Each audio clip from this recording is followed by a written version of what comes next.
watatu waliokamatwa na wapelelezi wa DCI mnamo Ijumaa usiku wanaendelea kuzuiliwa katika kituo cha polisi cha Muthaiga katika kaunti ya Nairobi. Watatu hawa ambao ni John Mulingwa Nzau almaarufu kama Garang, Mark Amiani almaarufu kama Generali na Francis Mutengi almaarufu kama Chebukati wanazuiliwa na maafisa wa DCI kwa madai ya uchochezi, uteketezaji na uharibifu wa mali ulioshuhudiwa katika maandamano ya vijana mnamo Jumatano. Samira Mohamed na uketo wa taarifa hii.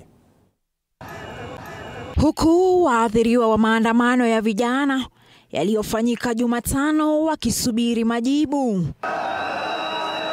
Huenda waathiriwa hawa wakakosa majibu ya maswali yao kufuatia uchunguzi hafifu uliofanywa na makachero wa DCI ambao umewaacha wengi wakistaajabu.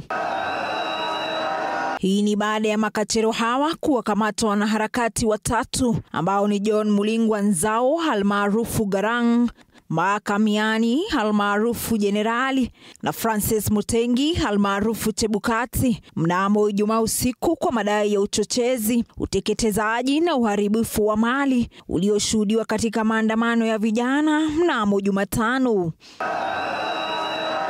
Watatu hawa ambao wanaendelea kuzuiliwa katika kituo cha polisi cha Muthaiga walikamatwa mnamo Ijumaa usiku katika mtaa wa Konza wakiabiri basi moja kuelekea jijini Mombasa.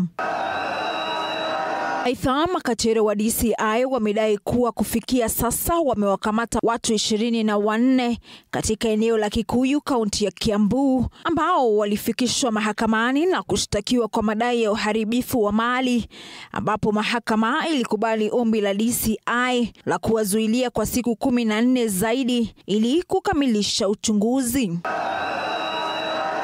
Na katika kaunti ya Nyeri, makachero wa DCI waliwakamata watu 21 na kuwafikisha mahakamani, huku 10 wakikubali mashtaka hayo na wengine 11 kupinga mashtaka na kuachiliwa kwa dhamana ya pesa taslim 1,100. Samira Mohamed, runinga ya TV 47, Nairobi.